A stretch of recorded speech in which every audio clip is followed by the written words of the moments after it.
Thank you. Thank you, Madam Chairman of this evening's proceedings. Mr. Carolyn Seepersad, Chairman of Lake Asphalt of Trinidad and Tobago. Mr. Kenneth Allam, President of Petrotrin. Mr. Andrew Jupiter, President of the National Energy Corporation. Mr. Gary Solomon, CEO of Lake Asphalt of Trinidad and Tobago. School supervisors, teachers, parents, students, most important, specially invited guests, members of the media, ladies and gentlemen. Let me begin by saying that I am really happy to be here at this event with you. The students, who I understand have written some outstanding essays on the role of the state-owned energy sector in national development. In fact, after listening to Dr. Vernon Paltou, on the remarks, his remarks on the essays itself, and what I have been told about the high quality of these essays, I wondered out loud before coming to the podium whether you should be probably judging me on the speaking points I have here this evening, because such a good job you have done.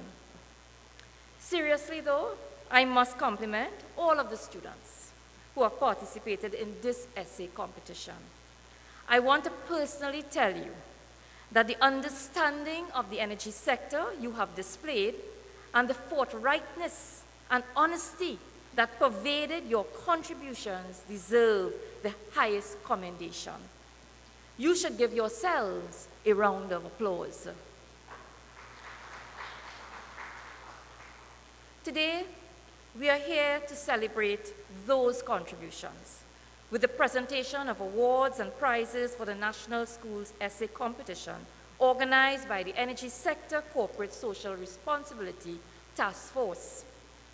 While, as with every competitive undertaking, there will always be one top prize, I think it is easily fitting to say that you have all shown a very encouraging depth of knowledge of your country, and today you are all winners.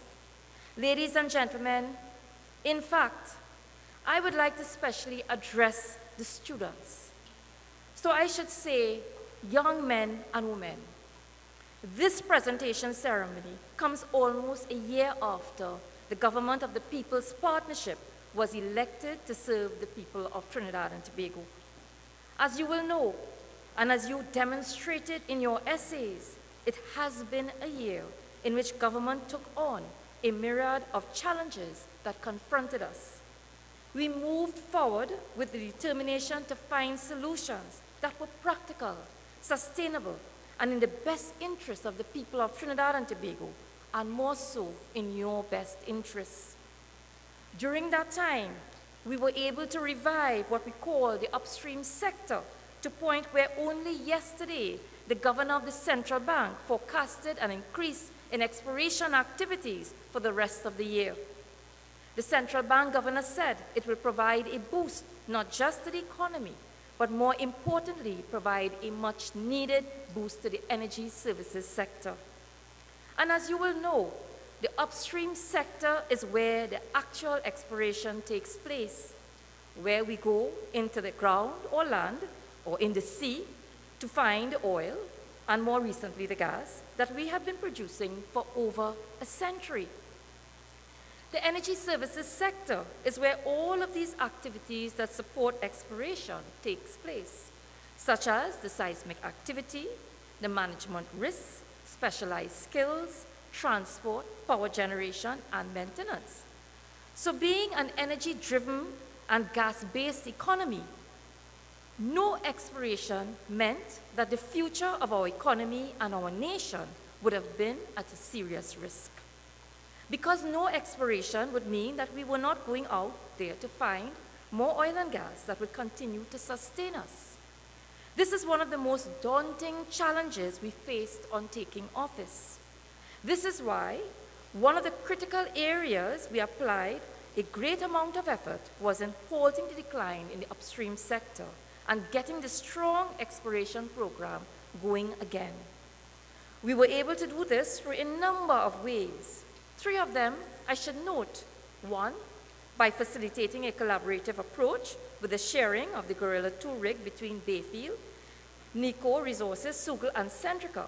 This collaborative approach provided an environment that was more competitive through shared and therefore reduced costs for exploration.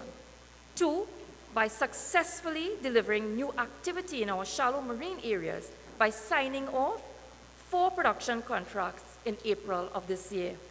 And thirdly, by successfully entering the deeper marine areas, which is our frontier, an uncharted territory. In this particular area, the preferred bidders are to be announced very soon, heralding for the first time in the history of our country that we will enter exploration in ultra-deep waters. Our level of oil production will also see an increase through strategies announced recently by Petrotrin, because Petrotrin holds most of the on-land acreage, and once implemented, our oil production levels are expected to increase, thereby increasing our country's annual income through oil revenues. Young men and women, the government of Trinidad and Tobago has also introduced a new thinking in the energy sector that will promote a more collaborative relationship between the industry and community. With the implementation of meaningful corporate social responsibility programs, we expect a positive impact on the lives of people, not only in fence-line communities, but throughout the national community. To ensure that this approach becomes a mainstay of the energy sector for the very first time, the Ministry of Energy and Energy Affairs has included CSR, as you heard earlier. We have included corporate social responsibility as one of the criteria for evaluating new gas-based projects in the downstream energy sector, meaning that they will not qualify, they will not gain points for selection as a viable project unless there is a practical CSR program, viable and implementable. The downstream, as you know, is where we put our natural resources, as so many of you have written, to use in the production of commodities such as petrochemicals, compounds such as melamine, as well as components such as plastics and solar cells or photovoltaic cells, which is being considered.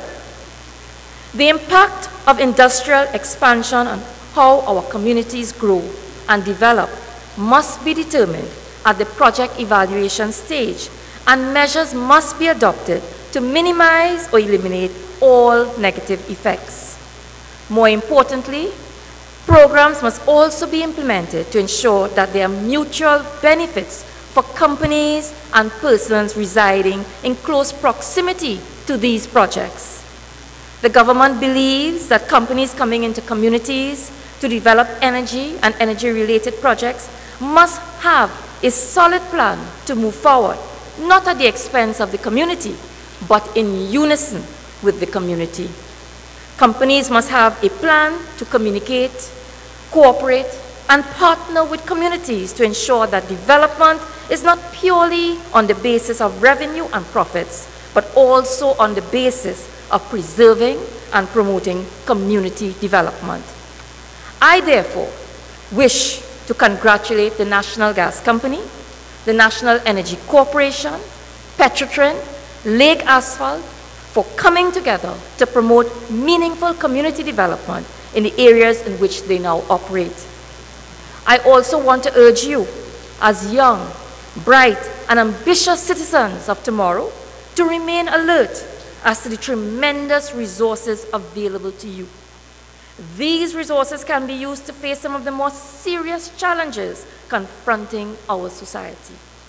In addition, these resources provide appropriate outlets for you to harness your abundant talents and skills in the comfort of your own communities and for the benefit of your own communities.